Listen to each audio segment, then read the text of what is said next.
Hey everyone, welcome you all in Madhav Accountancy classes.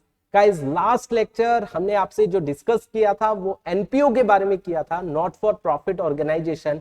बहुत सारी discussion हमने आपसे की थी। आपको ध्यान हो, हमने सबसे पहली चीज आप लोगों से डिस्कशन की थी एनपीओ का मतलब कि एनपीओ होता क्या है, ठीक है। उसके मीनिंग के बारे में हमने आपसे डिस्कस किया था कि उसका मतलब क्या होता है, एज वेल एज आप फाइनल अकाउंट्स, हमने फाइनल अकाउंट के बारे में डिस्कस किया था कि फाइनल अकाउंट बनाए जाते हैं। हमने बनाया था रिसीट एंड पेमेंट अकाउंट, उसके बाद हमने किया था इनकम एंड एक्सपेंडिचर अकाउंट, और एक और बात की थी बैलेंस शीट जो अभी करनी बाकी है, ठीक है गाइस। ये हम कर चुके थे, ये अभी करना बाकी है, इसकी थ्योरी अभी पढ़नी बाकी है। तो सबसे पहले हम इनकम एंड एक्सपेंडिचर के बारे में डिस्कस करेंगे कि इनकम एंड एक्सपेंडिचर होता क्या है। हमने उसके प्रैक्टिकल अप्रोच, मतलब मैंने आपको फॉर्मेट वगैरह ये सब बनाकर दिखा दिया था, वही सब थ्योरी में लिखा हुआ है, एक बार डिस्कस कर लेते हैं। देखिए, सबसे पहली चीज इनकम एंड एक्सपेंडिचर की जब मैं बात करूंगा तो देखिए, इनकम एंड एक्सपेंडिचर किसके जैसा था, मैंने बताया था trading and profit and loss account, very similar to trading and profit and loss account, ठीक है गाइस।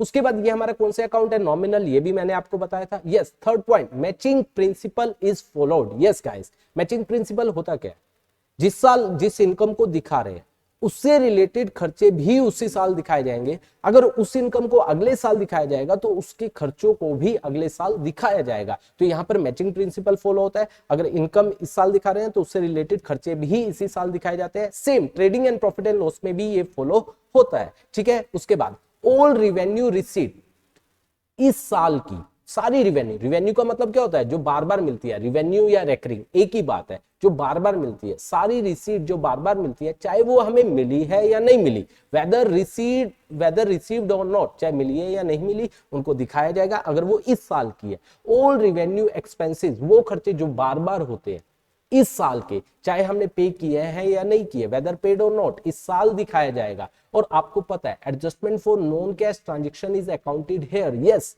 यहां पर नॉन कैश ट्रांजेक्शन को भी दिखाया जाता है, क्योंकि जो हमने पे नहीं किया है वो भी दिखाया जा रहा है, जो हमें नहीं मिली है वो भी दिखाई जा रही है, और इससे अल्टीमेटली हमारा क्या आता है, सरप्लस और डेफिसिट। आई होप यहां तक आपको समझ आया होगा। ये सब हमने लास्ट लेक्चर में बहुत अच्छे से डिस्कस कर लिया था। अब हम आगे चलते हैं। लास्ट चीज जो आपको सीखनी है वो है बैलेंस शीट। यस गाइस, बहुत ध्यान से समझना, बैलेंस शीट बहुत इंपॉर्टेंट है। तो देखिए, हम यहां पर आप लोगों से जो डिस्कस कर रहे थे फाइनल अकाउंट में, ये चीजें डिस्कस कर रहे थे। पहली चीज क्या थी, देखो, रिसीट एंड पेमेंट, ये हम कर चुके हैं। इसके बाद इनकम एंड एक्सपेंडिचर पूरा अच्छे से हो गया। उसके बाद बैलेंस शीट। अब जब बैलेंस शीट की बात करें, ध्यान से सुनना, देखो मैं यहां पर बैलेंस शीट की बात कर रहा हूं। बैलेंस शीट की जब मैं बात करूंगा तो यहां पर दो बैलेंस शीट बनाई जाती है। One is opening balance sheet, ठीक है, एक बनाई जाती है क्लोजिंग बैलेंस शीट, ठीक है गाइस। आप कहोगे सर दो बनाने की क्या जरूरत है, क्या यूज है दो बनाने का? बिल्कुल यूज है, ये आपसे 1 मार्क्स में पूछा जा सकता है। बेसिकली अगर मैं किसकी बात करूं, मैं ट्रेडिंग कंसर्न की बात करूं, जिसका मोटिव जो है प्रॉफिट कमाना है, ठीक है। आप याद करो, वहां आप ट्रायल बैलेंस की हेल्प से क्या बनाते थे, trading and profit and loss और balance sheet. Is it fine? बिल्कुल। तो अब देखो, वहां पर ट्रायल बैलेंस में याद करो एज अ क्रेडिट बैलेंस, अगर ट्रायल बैलेंस के क्रेडिट बैलेंस में याद करो कैपिटल गिवन होता था, बिल्कुल होता था। उस कैपिटल को हम बैलेंस शीट की लायबिलिटी साइड पर इनर कॉलम में दिखाते थे, बिल्कुल दिखाते थे, ठीक है। और जो हमारा trading and profit and loss से प्रॉफिट या लॉस आता था, उस कैपिटल में उस प्रॉफिट को क्या करते थे, ऐड, लॉस होता था माइनस करते थे, फिर ड्राइंग वगैरह वो सब करते थे। तो वो ट्रायल बैलेंस में गिवन होता था, ओपनिंग बैलेंस, उसे कैपिटल का ओपनिंग बैलेंस बोला जाता था, वो गिवन होता था। लेकिन यहां तो क्या है, रिसीट एंड पेमेंट, जो पैसा आ रहा है और जो पैसा जा रहा है वो तो ओपनिंग बैलेंस है, इस साल का ओपनिंग है, वो तो यहां नहीं आएगा। रिसीट एंड पेमेंट में ओपनिंग कैपिटल बैलेंस आता नहीं है। इसको भी बताने से पहले मैं आपको बोलना चाहूंगा गाइस, जब हम प्रॉफिट कंसर्न की बात करते हैं तो वहां पर कैपिटल वर्ड यूज होता है, ठीक है। जब हम एनपीओ की बात करते हैं तो वहां पर जो वर्ड यूज होता है वो कैपिटल फंड यूज होता है, ठीक है।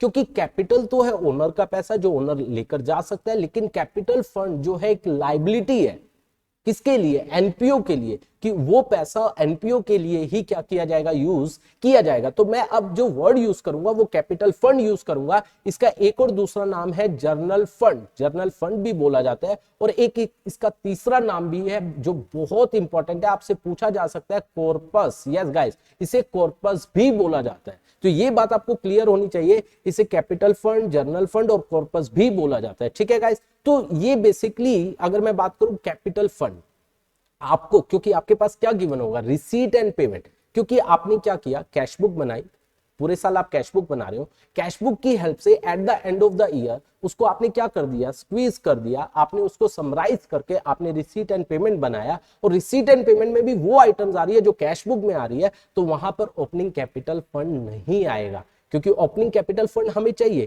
क्योंकि वो क्लोजिंग बैलेंस शीट में इनर कॉलम में आएगा, तब सरप्लस और डेफिसिट प्लस और माइनस होंगे। तो ओपनिंग कैपिटल फंड के लिए हमें क्या बनानी पड़ेगी, yes guys that is very important, हमें ओपनिंग बैलेंस शीट बनानी पड़ेगी। यहां पर हम बनाएंगे opening balance sheet, opening balance sheet बनाएंगे। ठीक है, तो आपको क्या गिवन होगा, देखो आपको गिवन होगा ओपनिंग एसेट्स, यहां पर सारी गिवन होगी, और ओपनिंग लाइबिलिटीज गिवन होगी। ठीक है, जैसे अगर हम +2 के पॉइंट ऑफ व्यू से बात करें, आपको रिसीट एंड पेमेंट गिवन होता है और साथ में नीचे एडजस्टमेंट गिवन होती है। एडजस्टमेंट में ओपनिंग एसेट और ओपनिंग लाइबिलिटी, ओपनिंग एसेट को आपने यहां लिख दिया, ओपनिंग लाइबिलिटी को यहां लिख दिया, तो यहां से ओपनिंग कैपिटल फंड आ गया।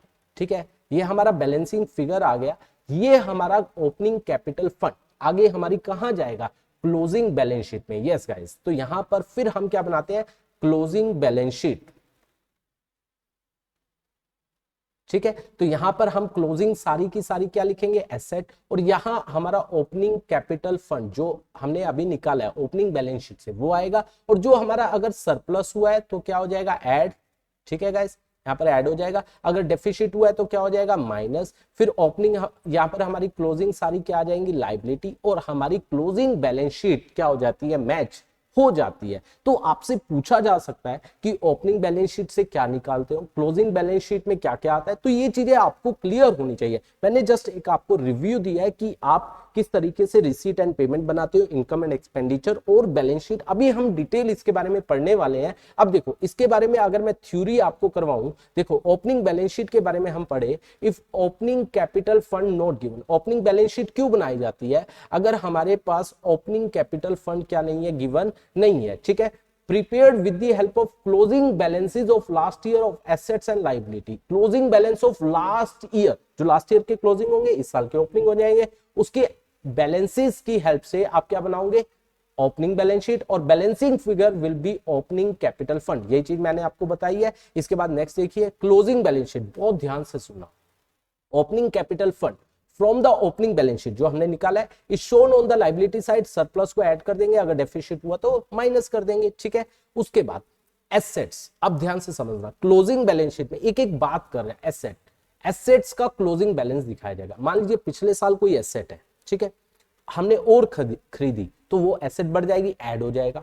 ठीक है, अगर हमने बेच दी तो उसमें से क्या कर देंगे, माइनस, और डेप्रीशिएशन को भी क्या किया जाएगा, माइनस। तो प्रीवियस ईयर का बैलेंस होगा, उसमें से सेल कर दी तो एसेट कम हो जाएगी, माइनस हो जाएगा। अगर परचेज किया ऐड हो जाएगा, और डेप्रीशिएशन को क्या कर देंगे, माइनस। लोन, लोन हमने जो लिया है वो क्या होगा, लाइबिलिटी बढ़ेगी, ऐड होगा, और उसमें से अगर पेमेंट किया तो क्या हो जाएगा, माइनस। ठीक है, उसके बाद एडवांसेस हमने दिए हुए हैं, एडवांसेस दिए तो वो एसेट बनती है, तो एडवांसेस गिवन, अगर उससे पैसा आ गया तो वो माइनस होकर बाकी बैलेंस लिख दिया जाएगा। इन्वेस्टमेंट, आपने इन्वेस्टमेंट की है तो इन्वेस्टमेंट आपकी बढ़ जाएगी, एसेट बढ़ेगी, ऐड होगा, और जो आपने बेची हो वो क्या हो जाएगा, माइनस। और एडजस्टमेंट, आपको पता है जो आउटस्टैंडिंग एक्सपेंस होते हैं, एक्रूड इनकम होती है, वो कहां आती है, एसेट्स और लायबिलिटी में। एडजस्टमेंट रिलेटेड टू एक्सपेंस और income, outstanding expense, prepaid expense, accrued income, unearned income, ये सब भी बैलेंस शीट में दिखाई जाती है। ये सब आपको पता है। लायबिलिटीज, जो पिछले साल की लायबिलिटी है, अगर उसमें से कुछ पे कर दिया तो क्या हो जाएगा, माइनस, अगर और लायबिलिटी बढ़ गई तो ऐड हो जाएगा। ठीक है, क्योंकि हमें तो क्लोजिंग निकालनी है।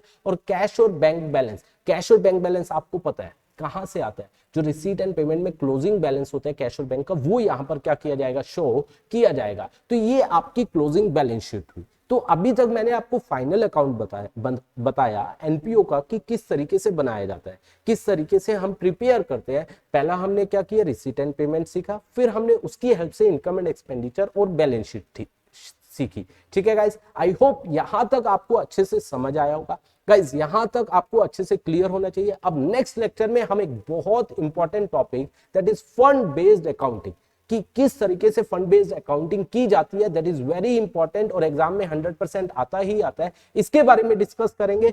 तब तक आप इसको अच्छे से कर लीजिए, यहां तक कर लीजिए। अगर आपको ये वीडियो पसंद आई है लाइक एंड कमेंट जरूर कीजिए और ज्यादा से ज्यादा इस वीडियो को शेयर कीजिए। और अभी तक अगर आपने चैनल को सब्सक्राइब नहीं किया है, do subscribe our channel. Thank you so much for watching this video.